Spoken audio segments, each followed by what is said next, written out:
찬양하심으로 예배 시작하겠습니다.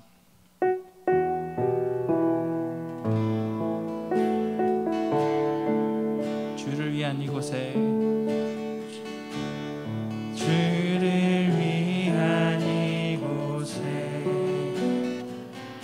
예배하는 자들 중에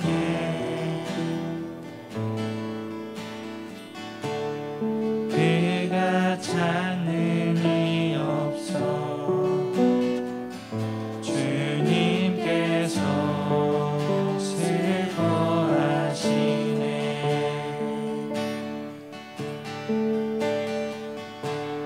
주님이 찾으시네 그 한 사람, 그 예배자.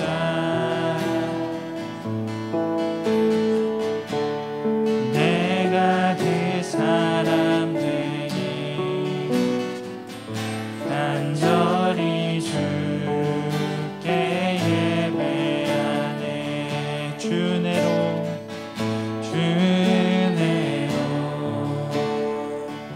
이곳에 서 있네.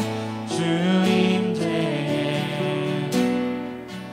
엎드려 절하네. 그 어느 것도 난 필요 없네. 주님만 경배해.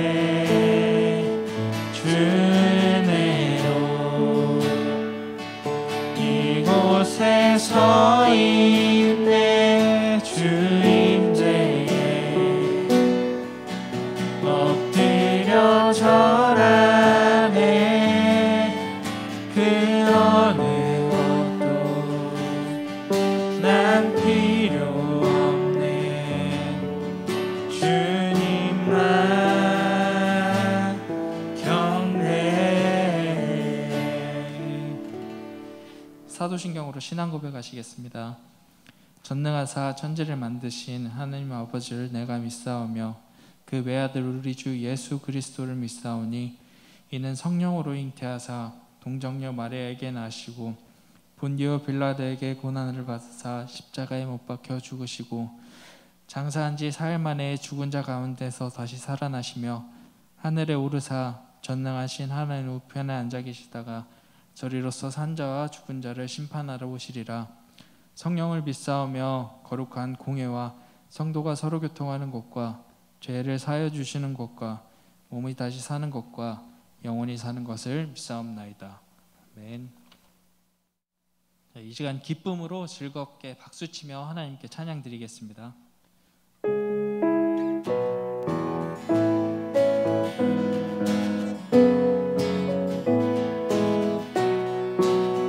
주와 같이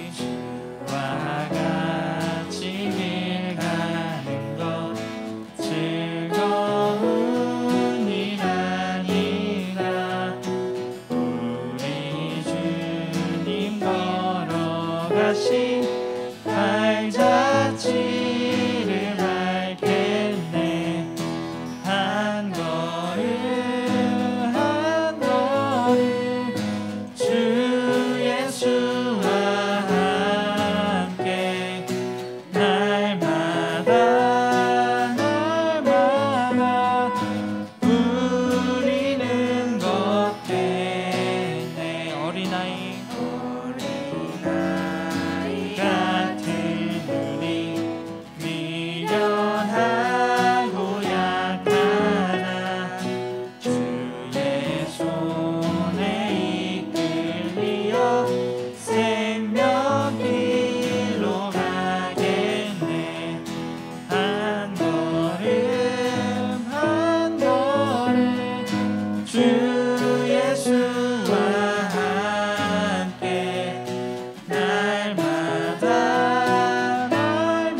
한 걸음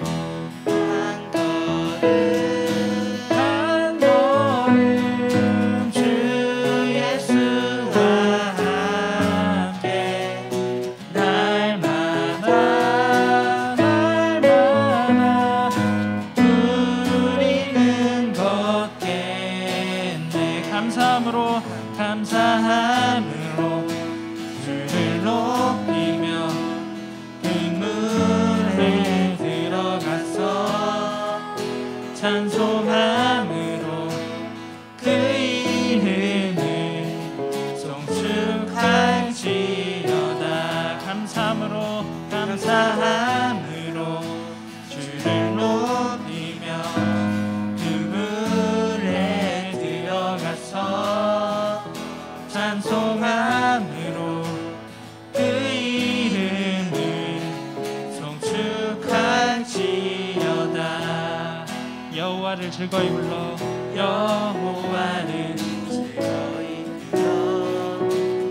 기쁨으로 주께 나가리.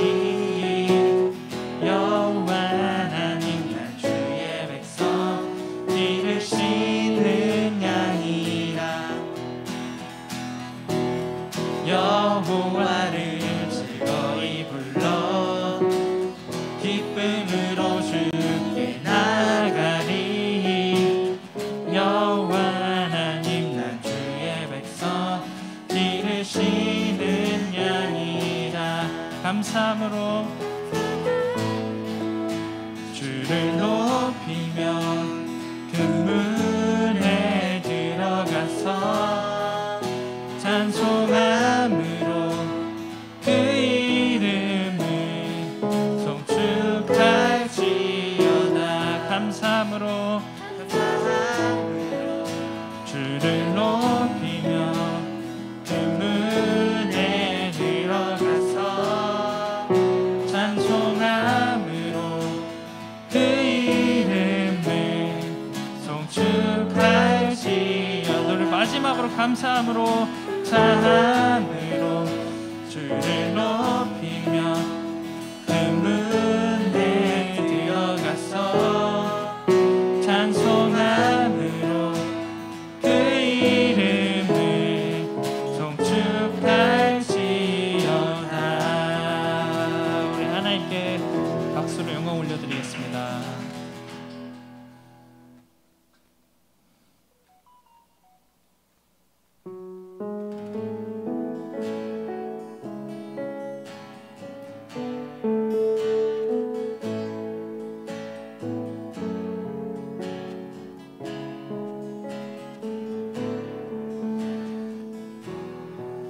내게 유익하던 것을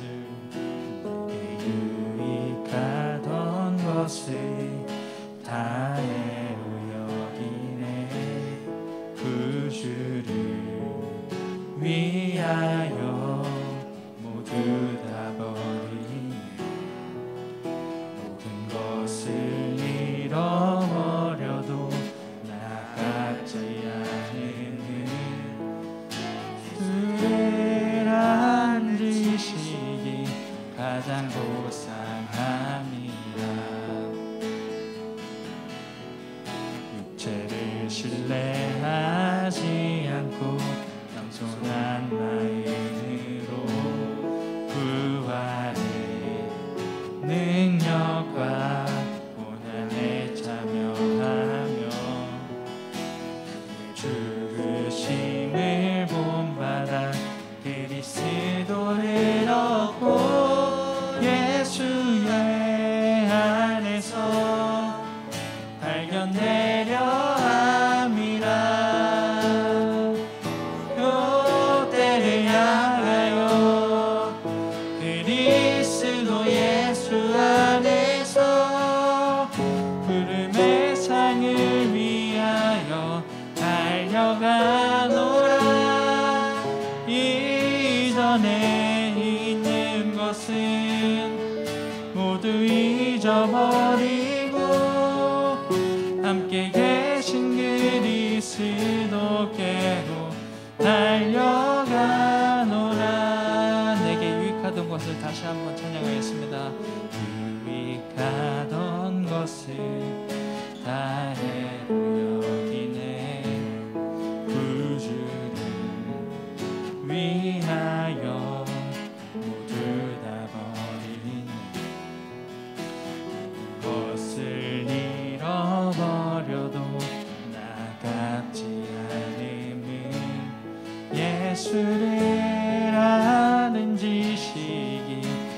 사랑도 사랑이라. 육체를 신뢰하지 않고 하지 않고 겸손한 마음으로 부활의 능력과 고난에 참여한 죽으심을 본받아 그리스도를 얻고 예수의 안에서 발견되려 함이라. 표대를 향하여 표대를 향하여 그리스도 예수 안에서 부름의 상을 위하여 달려가노라. 이전에 있는 것을 모두 잊어버리고 앞에 계신 그리스도께로 달려가노라.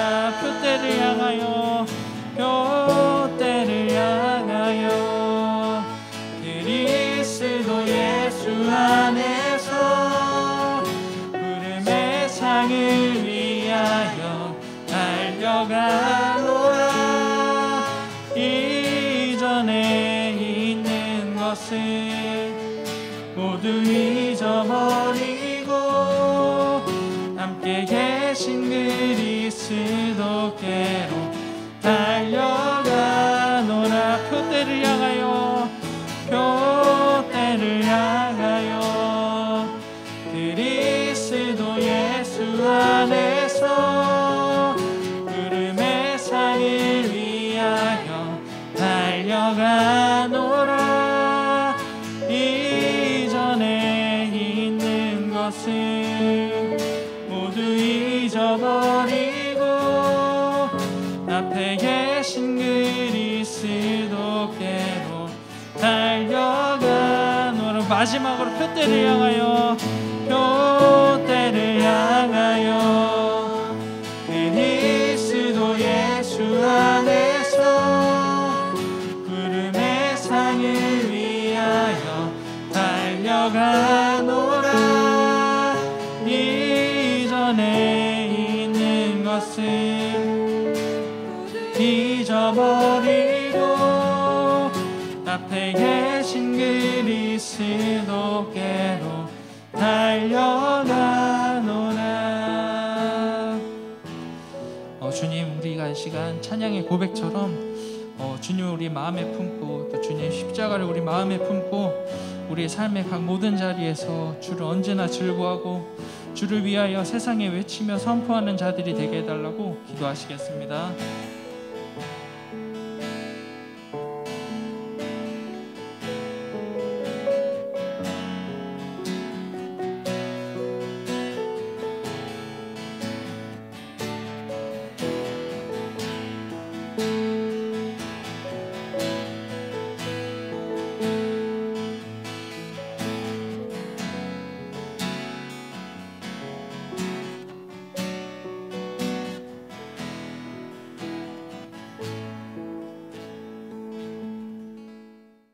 하느님, 이번 한 주도 저희를 지켜주셔서 감사합니다. 최근에 코로나가 더 심해져서 다시 온라인으로 예배를 드리게 되었습니다.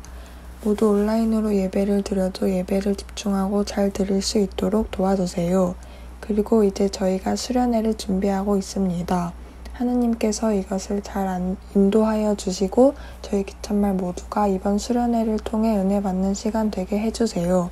마지막으로 말씀 전하시는 강도사님과 기천말과 선생님들 모두 돌아오는 한 주도 잘 지켜주세요. 감사드리며 예수님의 이름으로 기도드렸습니다. 아멘.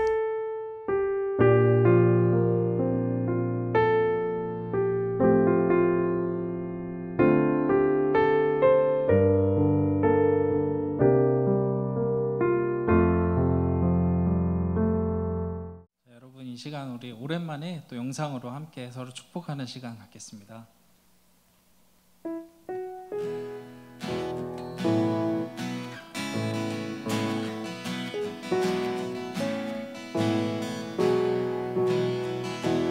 하나님의 사랑이 하나님의 사랑이 당신의 삶 가운데 가득하기를 축복합니다. 하나님의 은혜가 우리 가운데 가득하길 기도합니다. 다시 한번 하나님의 사랑이 하나님의 사랑이 당신의 삶 가운데 가득하기를 축복합니다. 하나님의 은혜가 우리 가운데 가득하길 기도합니다. 가득하길 기도합니다. 가득하길 기도합니다. 여러분 축복합니다. 네, 이 시간 하나님의 말씀 함께 보도록 하겠습니다. 하나님의 말씀은 사도행전 20장 17절부터 24절까지의 말씀입니다. 사도행전 20장 17절부터 24절까지 우리 저와 여러분들이 한 목소리로 번갈아 가면서 교독하도록 하겠습니다. 17절은 제가 봅니다. 바울이 밀레도에서 사람을 에베소로 보내어 교회 장로들을 청하니 오매 그들에게 말하되 이사야에 들어온 첫날부터 지금까지 내가 항상 여러분 가운데서 어떻게 행하였는지를 여러분도 아는 바니 곧 모든 겸손과 눈물이며 유대인의 관계로 말미암아 당한 시험을 참고 주를 섬긴 것과 유익한 것은 무엇이든지 공중 앞에서나 각 집에서나 거리낌이 없이 여러분에게 전하여 가르치고 유대인과 헬라인들에게 하나님께 대한 회개와 우리 주 예수 그리스도께 대한 믿음을 증언한 것이라. 보라 이제 나는 성령에 매여 예루살렘으로 가는데 거기서 무슨 일을 당할지 알지 못하노라. 오직 성령이 각 성에서 내게 증언하여 결박과 환난이 나를 기다린다 하시나 내가 달려갈 길과 주 예수께 받은 사명 곧 하나님의 은혜의 복음을 증언하는 일을 마치려 하면은 나의 생명조차 조금도 귀한 것으로 여기지 아니하노라. 아멘. 잠깐 기도하겠습니다. 하나님 아버지, 또 상황이 온라인으로 예배드릴 수 있는 그런 상황이 되었습니다. 그러나 우리의 중심이 온전히 하나님만을 향하게 하여 주시옵시고 이 시간 우리가 주님 앞에 서서 주님의 말씀을 들을 때에 그 하나님의 말씀을 통하여서 주님의 뜻을 발견하고 그 주님의 뜻 가운데로 우리의 삶을 드리며 나아가는 귀한 시간 되게 하여 주시옵소서. 우리 각 처소에서 예배하는 모든 우리 기찬말 학생들 가운데 성령의 은혜를 부어주시고 오늘 드려지는 예배를 통하여서 하나님께만 영광이 되는 우리의 모습들 되게 하여 주시옵소서. 예수님 이름으로 기도드렸습니다. 아멘. 자, 여러분, 우리는 계속해서 바울의 전도 여행에 대해서 살펴보고 있어요. 오늘이 그 이제 마지막 시간이에요. 여러분들 아실지 모르겠지만 가스펠 프로젝트 우리가 4권을 진도를 나가고 있는데 오늘이 그 마지막 시간이에요. 여러분들은 바울의 이 전도 여행을 말씀으로 들으면서 살펴보면서 어떤 생각이 드셨나요? 여러분들도 한번 도전해 볼 만하다, 나도 한번 해볼 만한데 이런 생각 한번 해보셨나요? 아니면 역시 바울 정도나 되니까 인생을 바쳐서 저런 여행을 할 수 있겠지. 아마 대부분의 사람이 바울의 전도여행을 보면서 특별한 부르심을 받은 사람들만이, 사도들만이 할 수 있는 일이라고 생각할지도 몰라요. 그러나 여러분, 이 사도행전에 기록된 이 하나님의 나라가 확장되어가는 일들, 그리고 이 땅의 교회가 든든히 세워져가는 이 성령의 역사하심의 역사는 오늘을 살아가는 저와 여러분들이 살아가야 하는 인생의 삶과도 같다라는 것을 기억해야 하는 거예요.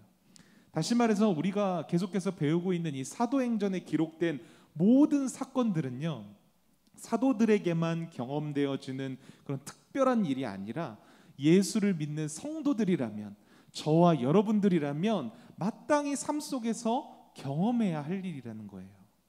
그래서 우리는 이 사도행전을 읽을 때 그냥 딴 사람의 이야기가 아니라 바로 나의 이야기로 적용하면서 읽어내려가는 것이 굉장히 중요해요.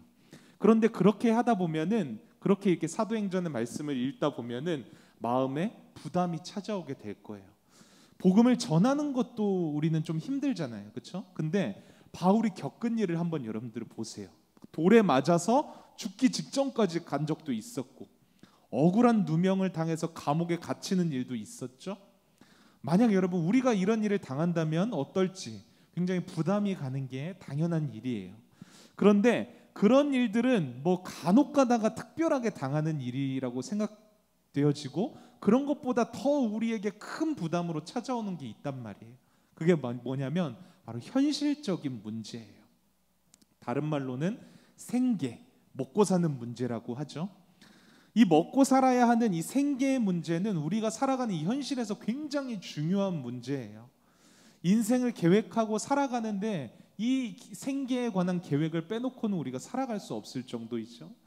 그런데 이게 하나님의 나라와 교회를 위한 그 성도의 삶, 이 사도행전에서 나오는 성도의 삶을 살아가야 할 때는 이 생계의 문제가 걸린단 말이에요. 부담이 된단 말이에요. 이것은 다른 말로 성도인 우리가 이 성경이 말하는 그 사도행전적인 성도의 삶을 살아갈 때 이 현실의 문제, 이 생계의 문제, 먹고 사는 문제를 넘어서지 못한다면은 절대로 성령의 역사하심을 경험하지 못한다는 것과 똑같은 말이에요. 그런데 여러분, 놀라운 사실은 이 현실의 문제, 먹고 사는 이제 생계의 문제는 사도 바울에게도 동일하게 있었다라는 거예요. 사도 바울도 먹고 사는 문제 때문에 부담이 있었고 고민이 있었다는 거예요. 여러분, 유럽과 아시아 지역을 횡단하면서 복음을 전하려면 얼마나 많은 돈이 필요하겠어요. 오늘만 해도 선교사님이 계시는 그 선교지에 다 갖춰진 시스템도 다 갖춰졌고 비행기도 있고 다 갖춰진 환경에서 한 일주일짜리 단기 선교를 간다고 생각해봐요. 그래도 1인당 막 몇백만 원씩 들잖아요, 그죠? 근데 이 당시에는 지금보다 더하면 덜했지 덜하지는 않았을 거란 말이에요. 그 많은 재정을 여러분 어디서 충당했을까요? 궁금하지 않으세요? 바울이 이렇게 선교 여행을 막 여러 지역을 다니면서 선교 여행을 했는데 도대체 무슨 돈으로 저렇게 다니면서 선교를 했을까? 바울은 여러분 가는 곳마다 복음을 전하는 한편으로 생계를 유지하기 위해서 전문 직업을 가지고 일을 했다라고 성경은 기록하고 있어요. 우리가 읽지는 않았지만 원래 읽어야 되는데 사도행전 18장을 보면요, 바울이 아덴을 떠나서 고린도 지역으로 새롭게 이제 새로운 사역지로 간 거예요. 근데 그곳에서 브리스길라와 아굴라라고 하는 아주 예수님을 신실하게 잘 믿는 부부를 만나게 돼요. 그런데 이 브리스길라와 아굴라 부부도 원래 이탈리아에 사는 부부였는데 공교롭게 고린도 지역에 넘어와서 바울을 만나게 된 거예요. 그런데 더 공교로운 게 뭐냐면 이 브리스길라와 아굴라 부부와 바울이 모두 똑같은 전문 직업을 가지고 있었다라는 사실이에요. 무슨 일을 했을까요? 바로 텐트를 만드는 일을 했어요. 텐트. 성경에는 천막을 만드는 일이라고 적혀 있는데 이 당시에는 오늘날처럼 이 이동 수단이 잘 되어 있지 않는 시대라서 먼 거리를 다니기 위해서는 바깥에서 자야 하는 게 필수였어요. 그러니까 뭐가 필요하겠어요? 텐트가 꼭 필수였다라는 거예요. 오늘날처럼 텐트가 막 가벼운 재질, 알루미늄 그런 좋은 재질로 된 그 텐트를 만드는 기술이 없었기 때문에 이 당시에 텐트를 만드는 일은 굉장히 어렵고 굉장히 전문을 요하는 직업이었어요. 나무를 잘라서 다 부품으로 다듬고 또 큰 천을 막 가공해서 재단도 하고 바느질도 해야 하고 굉장히 힘든 일이었단 말이에요. 그러니까 바울은 복음을 전하는 한편으로 이 텐트를 만드는 일을 하면서 돈을 벌어서 생계를 유지할 수 있었다는 거죠. 여러분, 근데 전문 직업을 가지고 돈을 벌었다는 게 그냥 말이 쉽지 절대로 쉬운 일이 아니라는 거예요.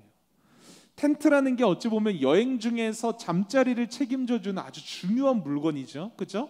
근데 이 물건을 잘 알지도 못하는 사람에게 제작해달라고 의뢰하는 사람이 있을까요? 절대 없죠. 오늘날에도 브랜드를 사용하는 이유가 뭐예요? 검증이 되었기 때문이잖아요. 근데 여러분, 이 바울이라는 한 사람이 검증이 된 사람인가요? 그렇지 않죠. 바울이 이 텐트를 만드는 기술은 있었지만 이거를 가지고 사람들에게 일거리를 구해오고 돈을 벌어야 하는 상황은 결코 만만한 상황이 아니었다는 거예요.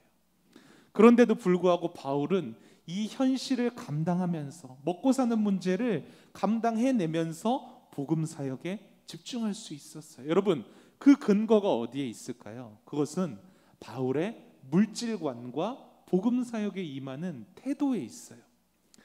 여러분, 세상은 뭐를 최고라고 말하죠? 돈을 최고라고 말해요. 돈이 있어야 먹고 살 수도 있고, 돈이 있어야지 우리가 편안하게 안전하게 살아갈 수 있다라고 말해요. 그래서 인생의 가장 우선순위가 돈이에요. 꿈과 비전과 진로를 정할 때도 다 이 돈이 들어가 있어요. 돈의 문제가 얽매여 있어요. 그런데 여러분, 바울에게 이 돈은 뭐였냐면은 그냥 하나님이 주시는 수많은 은혜 중에 하나일 뿐이었다라는 거예요. 무슨 말이냐면 하루하루 먹을 수 있는 일용할 양식을 주시는 분, 그러니까 삶을 살아가는데 필요한 것을 공급해 주시는 분은 하나님 한 분이다라는 것을 굳게 믿고 있었다는 것이죠.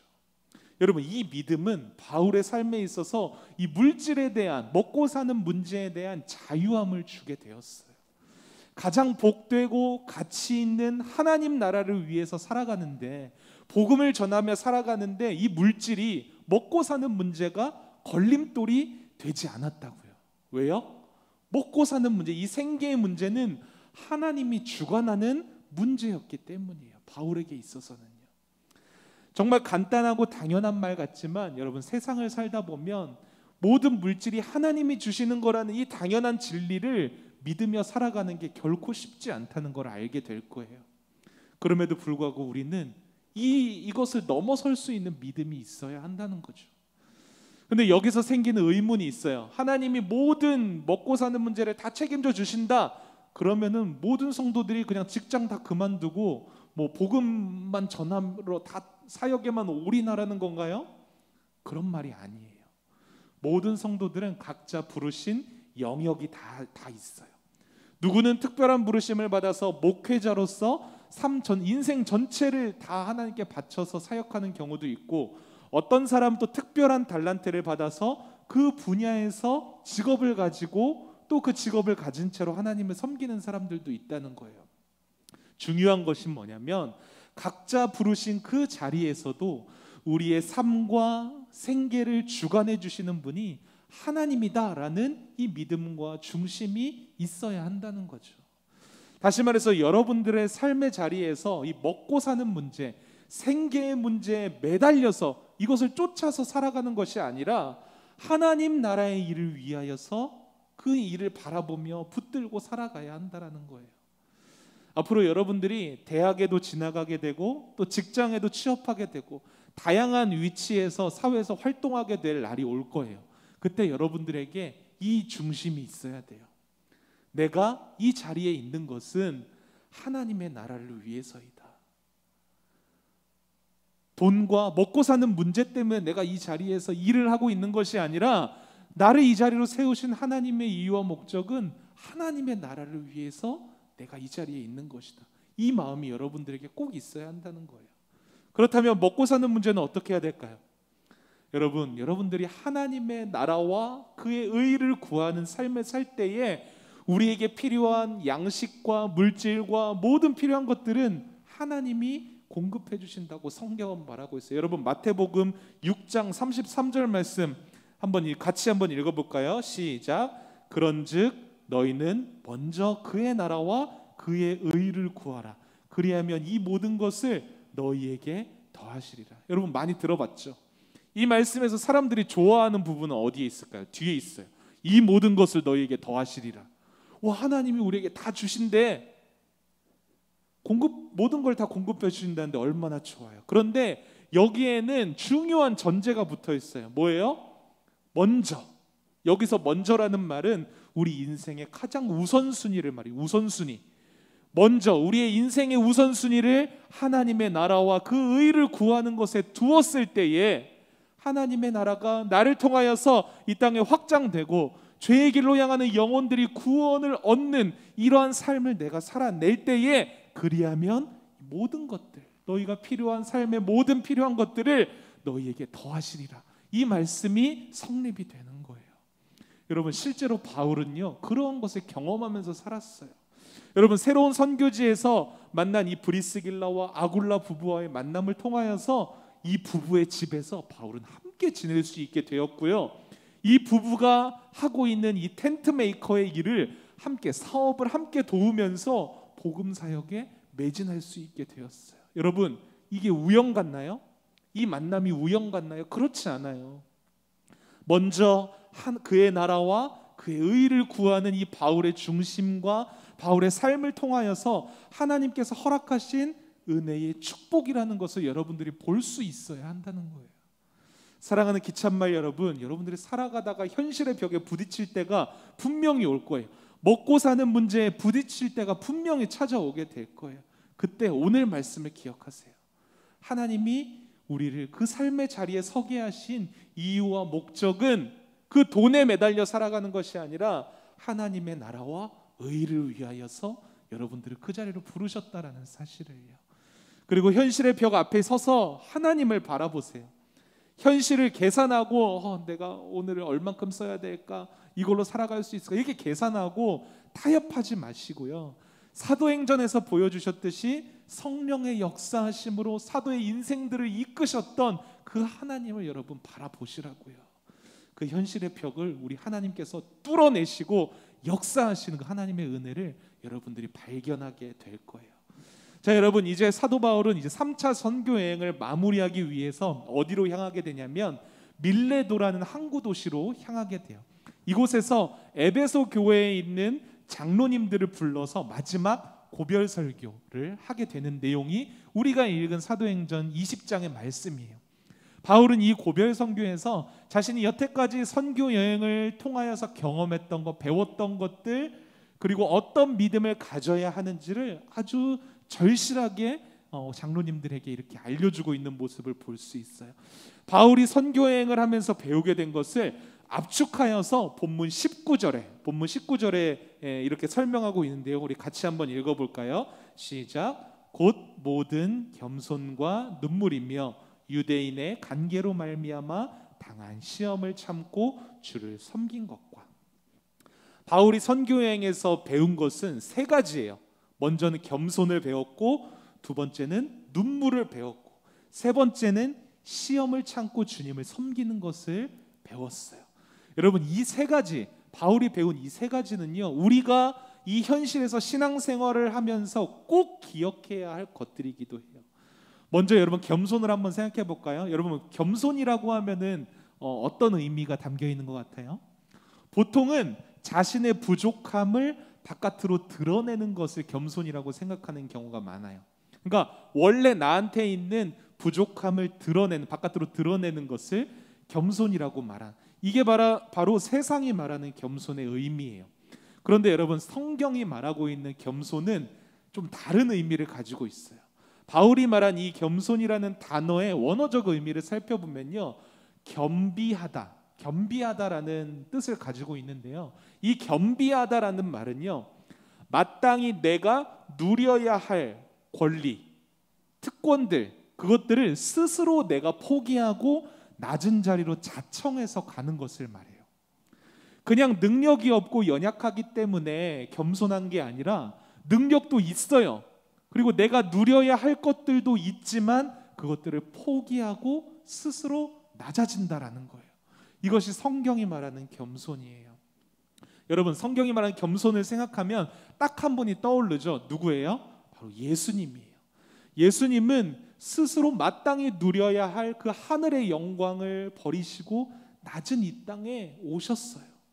그것도 막 화려한 궁정에, 왕궁에 멋지게 왕의 모습으로 온 것이 아니라 마구간에, 그것도 말 구유에 누이셨어요. 여러분, 예수님이 살아생전에는 어떤 삶을 사셨죠? 가난한 자, 병든 자, 고아와 과부와 같이 연약한 자들과 함께 하셨다라는 거예요. 그리고 결국엔 죄인들을 위하여서 가장 비천한 그 십자가에서 생명을 주셨다는 거죠. 여러분, 바로 이것이 성도가 살아내야 할 겸손의 삶이에요. 이렇게 예수님의 겸손한 삶을 통해서 죄인들이 하나님의 나라를 보게 되었고요, 바울이 선교 여행을 통해 배운 그 겸손을 통해서 많은 이방인들이 회개하고 구원을 얻게 되었어요. 여러분, 이게 무슨 말이냐면요, 여러분들이 예수님과 바울처럼 여러분들이 마땅히 누려야 할 것들을 포기하고 낮은 자리에 서는 삶을 살아갈 때에 여러분들의 그런 겸손한 삶을 통하여서 하나님의 나라가 이 땅 가운데 임한다는 거예요. 여러분, 여러분들이 지금 마땅히 누리고 있는 것들 무엇이 있죠? 무엇을 누리고 있나요? 여러분, 그것을 포기할 수 있나요? 하나님은 여러분들에게 막 큰 희생을 강요하고 요구하지 않으세요. 여러분들이 좀 할 수 있는 것을 좀 생각해 보았으면 좋겠어요. 여러분들이 희생하고 포기하고 낮아질 수 있는 자리를 한번 찾아보세요. 그 자리가 여러분 힘든 자리일 수도 있고 남들이 피하는 자리일 수도 있어요. 그런데 그 자리가 생명을 살리는 자리이고 더 나아가서 여러분들이 하나님을 깊이 만날 수 있는 그런 자리라는 거예요. 바라기는 이 성경에서 말하는 겸손한 삶을 통하여서 여러분들이 주님을 만나고 경험하고 하나님 나라를 확장시키는데 쓰임 받을 수 있도록 그런 삶을 살아갈 수 있는 여러분들이 되기를 바랄게요. 또한 바울은 눈물을 배웠어요. 여러분, 성경을 보면은 이 눈물이라는 단어가 복수형으로 되어 있다라는 것을 확인할 수 있는데요. 그러니까 수많은 눈물을 흘린 거예요. 여러분, 보통 눈물은 어떨 때 흘리죠? 아플 때, 슬플 때, 또 감동할 때, 간혹 가다가 기쁠 때도 눈물을 흘린다고 하죠. 기쁨의 눈물이라고. 그런데 이런 눈물들은 공통점이 있어요. 하나같이 나를 위한 눈물이에요. 나를 위한 눈물. 그런데 오늘 이 바울이 선교 여행을 통해서 배운 눈물은요, 자신을 위한 눈물이 아니에요. 성도를 위해서 흘린 눈물이고 또 자신을 핍박하고 음해하려는 자들을 위해서 흘리는 눈물이라는 거예요. 여러분, 이러한 눈물을 생각할 때 또 한 분이 떠오르죠. 바로 예수님이에요. 예수님은 이 땅에 오셔서 연약한 자들, 죄악 가운데 있는 사람들을 바라보면서 눈물을 흘리셨어요. 아파하고 있는 자들과 함께 하시면서 같이 아파하셨고요, 고통에 눈물을 흘리는 자들을 위하여서 함께 눈물을 흘려주셨다는 거예요. 또한 죄악 가운데 빠져있는 이스라엘 백성들을 바라보면서 애통하는 마음으로 눈물을 흘려주셨어요. 여러분, 이 예수님의 눈물은 어떤 눈물인지 아세요? 공감의 눈물이에요. 공감의 눈물. 그러니까 단순히 그 마음을 어느 정도 이해한다는 의미에서의 공감이 아니라요, 그 사람들 안에 있는 죄와 아픔과 상처와 고통을 예수님도 똑같이 감당하시고 똑같이 경험하시고 똑같이 느끼셨기 때문에 할 수 있는 그런 공감이라는 거예요. 성경은 예수님의 이 공감을 체휼이라는 말로 표현하고 있어요. 체휼. 여러분들이 좋아하는 찬양 중에도 이런 찬양 있잖아요. 주님이 우리의 아픈 마음을 아시네. 가까이서 우리의 아픔에 공감하시네. 여러분, 이 공감은 예수님이 우리가 당한 아픔을 똑같이 경험하셨기 때문에 느낄 수 있는 공감이라는 거예요. 그 공감에서 나오는 눈물이 바로 예수님이 흘리셨던 눈물이고 오늘 바울이 흘렸던 눈물이라는 거죠. 그리고 바로 저와 여러분들에게 이러한 눈물이 있어야 하는 거예요. 여러분들은 얼마나 울어보셨어요? 여러분들 자신을 위해서 운 거 말고요, 다른 사람을 위해서 얼마나 많이 울어보셨나요? 여러분, 다른 사람의 아픔과 상처와 고통을 이해해 보셨나요? 여러분, 그리스도인의 눈에서는요, 결코 이 눈물이 말라서는 안 돼요. 나 힘들다고 흘리는 그런 눈물이 아니라 다른 영혼들을 바라보면서 그 영혼들의 마음을 공감하며 흘리는 눈물로 우리의 눈은 마를 새가 없어야 한다는 거예요. 왜냐하면 이 눈물을 통해서 우리는 주님의 마음을 알 수 있고 이 눈물을 통하여서 주님을 깊이 만날 수 있기 때문이에요. 그 눈물을 흘리면서, 공감의 눈물을 흘리면서 주님의 마음이 이랬군요. 주님이 우리를 바라보시면서 공감하시고 흘리셨던 눈물이 바로 이런 눈물이었군요. 오히려 우리가 주님의 마음을 이해할 수 있는, 깨달을 수 있는 은혜를 누릴 수 있다는 거예요. 뿐만 아니라 여러분, 이 눈물로부터 성령의 역사가 시작된다는 것을 기억해야 돼요. 눈물은 여러분 뭐를 동반하는 줄 아세요? 그냥 눈물만 흘리는 게 아니라 기도를 동반하게 돼요. 그리고 기도는 성령의 일하심을 낳게 되는 거예요. 왜냐하면 진실한 눈물로서 드려지는 기도는요, 용서와 사랑의 열매를 낳게 되기 때문이에요. 저는 여러분들이 좀 많이 울었으면 좋겠어요. 여러분들의 주변에 좀 아파하고 있는 영혼들을 좀 찾아보세요. 그리고 그 아픔에 함께 해주시고 공감해 주세요. 진실하게 함께 울어주세요. 그런 여러분들의 눈물을 통해서 용서와 사랑의 열매가 여러분들의 삶 가운데 맺어질 거예요. 여러분, 마지막으로 바울은 자신을 비방하고 괴롭히는 유대인들의 시험을 당했다라고 기록하고 있어요. 여러분, 하나님 나라를 위한 삶을 살게 되면요, 막 하는 일마다 잘 되고 내 기도를 하나님께서 다 들어주실 것 같고 축복이 넘쳐날 것 같죠? 그렇지 않아요. 하나님의 나라를 위한 삶을 살게 되면요, 어떤 현실을 맞이하게 되냐면 온갖 시험이 다 찾아오게 되는 거예요. 여러분, 예수님조차도 사탄에게 시험을 받으셨어요. 엄밀히 말하면 이 시험은 유혹이라는 단어예요. temptation. 여러분, 이 유혹이 어떤 유혹이 있었죠? 예수님이 받았던 세 가지 유혹을 한번 생각해 봐요. 물질의 유혹, 권력의 유혹. 세상의 온갖 좋은 것들을 다 예수님 앞에 갖다 놓으면서 하나님보다 그것들을 더 사랑하게끔 사탄이 예수님을 흔들어 놨다라는 거예요. 여러분, 이 예수님이 받으셨던 시험이, 유혹이 우리에게도 찾아오게 된다는 거죠. 하나님을 예배하고 섬기는 것보다 세상에 좋아 보이는 것들을 더 쫓아다니게 만들어요. 우리 유혹해요. 여러분, 이것을 뭐라고 해요? 우상이라고 해요. 우상. 우리가 지난주에도 우상에 대해서 이야기를 나눴죠. 다른 종교를 믿는 것이 우상이 아니라 하나님의 자리를 다른 것에 내어준다면 그것이 우상이라고 했어요. 여러분, 우리는 살아가는 평생 하나님 나라에 갈 때까지 이 유혹과 시험을 받게 될 거예요. 수도 없이 많은 세상의 좋은 것들이 하나님의 자리를 달라고 우리를 유혹하게 될 거라고요. 여러분, 그럴 때 여러분들은 어떻게 이 유혹에서 이겨내시겠어요? 예수님이 시험을 어떻게 이겼는지를 생각해 보세요. 예수님은 그 사탄의 시험을 모두 하나님의 말씀으로 이겨내셨어요. 여러분, 예수님이 힘이 없고 권능이 없어서 그렇게 하셨을까요? 아니에요. 우리에게 가르쳐 주시려고 그렇게 하신 거예요. 세상의 유혹과 시험이 찾아왔을 때 우리가 이길 수 있는 방법은 말씀을 의지할 때에, 그 말씀대로 살아갈 때에 이겨낼 수 있다는 것을 예수님이 우리에게 가르쳐 주신 거라고요. 저는 여러분들이 앞으로 만날 수많은 유혹과 시험들 앞에서 가장 먼저 말씀을 붙드는 사람들이 되었으면 좋겠어요. 여러분, 믿음을 지킬 수 있는 유일한 방법은 하나님의 말씀 안에서 우리가 살아갈 때에 가능하다라는 사실을 기억하세요. 그러면서 여러분들이 지금 있는 자리에서부터 좀 하나님의 말씀을 좀 붙드는 노력을 해보세요. 일주일에 한 번 주일날 성경 펴보지 말고요. 성경 피려고 하는데 막 붙어가지고 잘 넘겨지지도 않는, 여러분, 그런 성경 보지 마시고요. 여러분들이 삶 가운데서 그 성경과 좀 가까워지고 하나님의 말씀을 할 수 있는 만큼 그 말씀 안에 거해보려는 노력을 좀 해보세요. 그 작은 시작이 여러분들을 유혹과 시험 가운데서 안전하게 지켜줄 거예요. 여러분, 이제 바울은요, 모든 선교 여행을 마치고 예루살렘으로 가게 돼요. 그런데 그곳에서 환난과 결박이 바울을 기다리고 있다는 것을 성령을 통하여서 미리 알게 되었어요. 여러분, 지금까지 바울이 경험한 어려움들만 해도 굉장히 힘든 경험이었잖아요. 그런데 또 다른 어려움들이 기다리고 있다고 해요. 그런데도 바울은 여러분 그 길을 가려고 해요.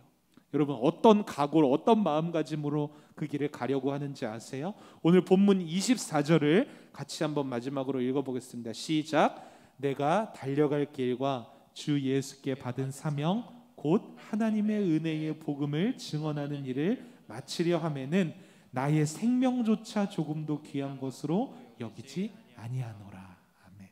여러분, 바울이 왜 자신의 생명까지 아끼지 않으면서 성령님이 보내는 곳에 가려는 것일까요? 바울은 그 고난의 너머에 있는 영광을 알고 있기 때문이에요. 어떤 영광이죠? 부활과 생명과 하나님 나라의 영광이에요. 저는 여러분들이 이 세상을 살아가면서 성령님의 음성에 순종하면서 살아가기를 바라요. 그 길이 비록 환난도 있고 결박도 있고 핍박도 있다고 할지라도 여러분, 그 너머에 있는 영광을 좀 바라보았으면 좋겠어요. 그리고 그 길을 믿음으로 담대히 걸어 나아가셨으면 좋겠어요. 오늘 본문의 바울처럼 성령님께서는 지금 여러분들이 서 있는 곳, 여러분들이 서 있는 곳, 살아가는 그 삶의 자리에서 여러분들을 부르고 계세요. 겸손과 눈물과 시험의 길이 있는 삶으로 여러분들을 부르고 계시다는 거예요.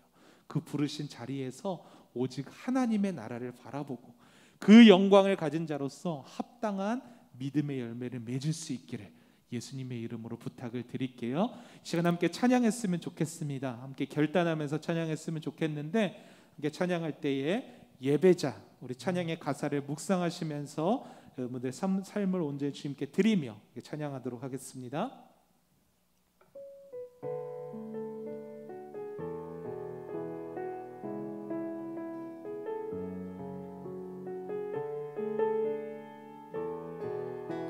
우리 함께 고백합니다. 아무도 예배하지 않는, 아무도 예배하지 않는 그곳에서 주를 예배하리라. 아무도 찬양하지 않는 그곳에서 나 주를 찬양하리라. 누구도 헌신하지 않는, 누구도 헌신하지 않는 그곳에서 주께 헌신하리라.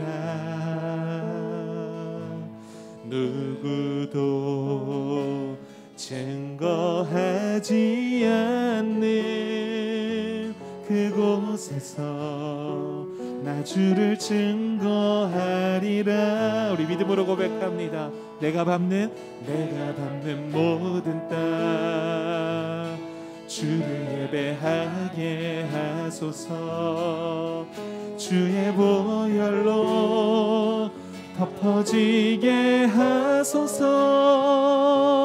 내가 선이고 주의 거룩한 곳 되게 하소서. 주의 향기로 물들이소서. 내가 밟는 모든 땅, 내가 밟는 모든 땅 주를 예배하게 하소서. 주의 보혈로 덮어지게 하소서. 내가 선이고 주의 거룩한 곳 되게 하소서. 주의 향기로 물들이소서. 우리 시간 한번 결단하며 기도했으면 좋겠습니다. 먼저 기도할 때 여러분들의 삶이 온전히 주님을 바라보는 그런 삶이 살아갈 수 있도록 기도했으면 좋겠어요. 사도 바울이 고백했던 것처럼 겸손과 눈물과 시험이 있는 그 삶으로 성령님께서는 여러분들을 초청하고 계십니다. 그 성령님이 이끄시는 삶 가운데 우리가 온전히 순종하며 하나님 나라의 영광을 바라보면서 우리 주어진 삶 가운데 우리를 부르신 그 삶의 자리에서 하나님의 영광을 보면서 살아갈 수 있는 예배자들이 되어질 수 있도록 주님 나의 삶을 붙들어 주시옵소서. 이 시간 주님의 이름 한번 외치며 통성으로 기도하며 나아가겠습니다. 주여,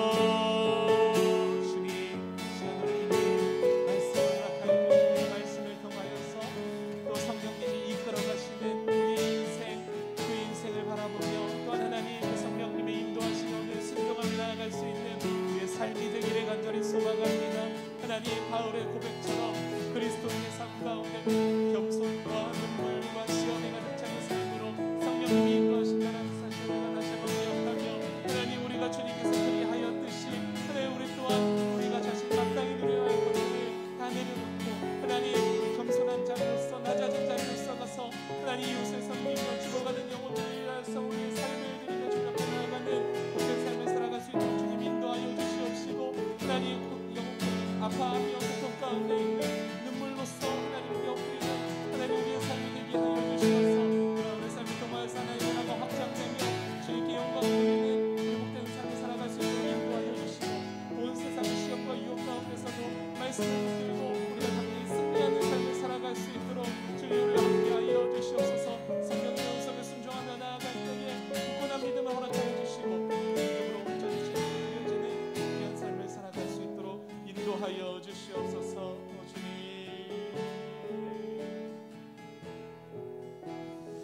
하나님 아버지, 그렇습니다.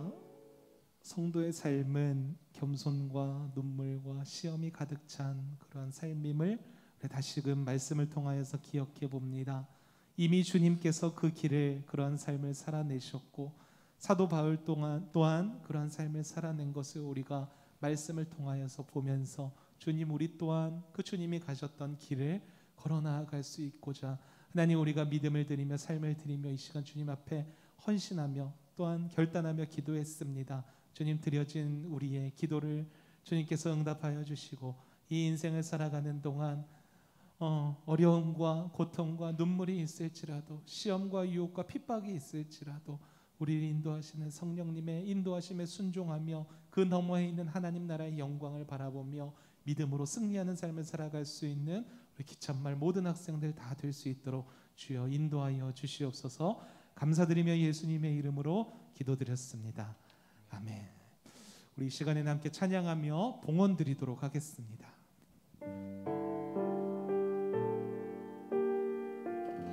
나의 모습 나의 소유, 나의 모습 나의 소유, 주님 앞에 모두 드립니다. 모든 아픔 모든 기쁨 내 모든 눈물 받아주소서. 나의 생명을 드리니 주 영광 위하여 사용하옵소서. 내가 사는 날 동안에 주를 찬양하며 기쁨의 제물 되리. 나를 받아주소서.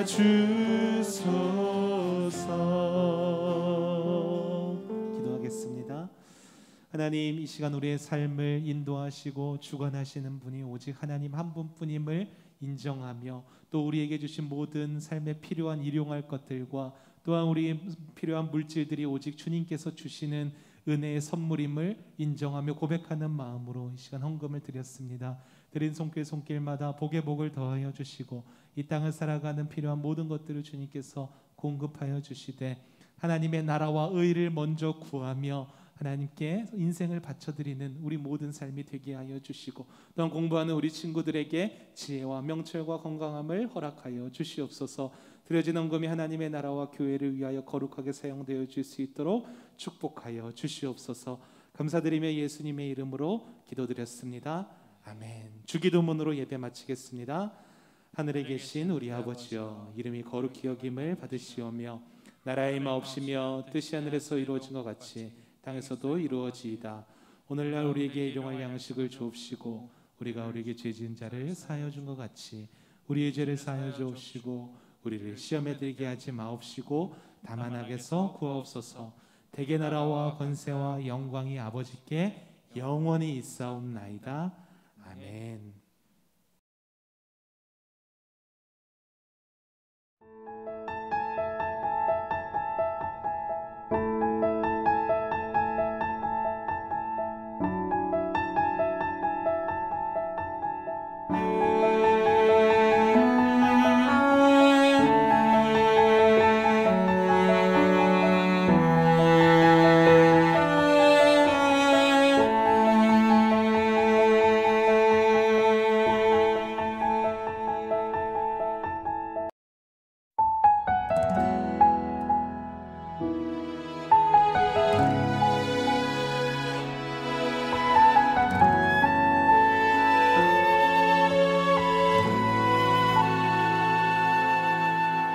이 세상을 살아가는 동안에 나의 힘을 의지할 수 없으니 기도 또 낙심하지 말 것은 주께서 참 소망이 되심이라. 찬양해 주의 이름을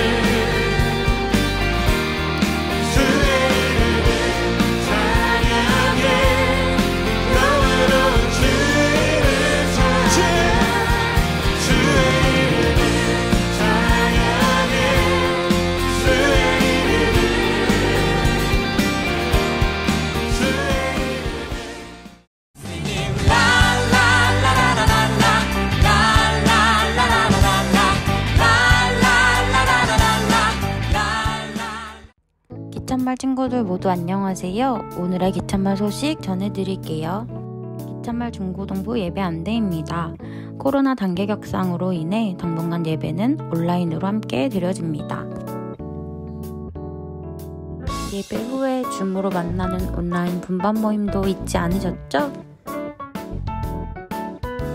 헌금은 온라인 헌금으로 함께 드릴 수 있습니다. 기찬말 7월의 말씀은 여호수아 1장 9절 말씀입니다. 말씀 위에 든든히 세워져가는 기찬말 중고등부가 되길 바랍니다. 기찬말 여름 수련회 일정을 공개합니다.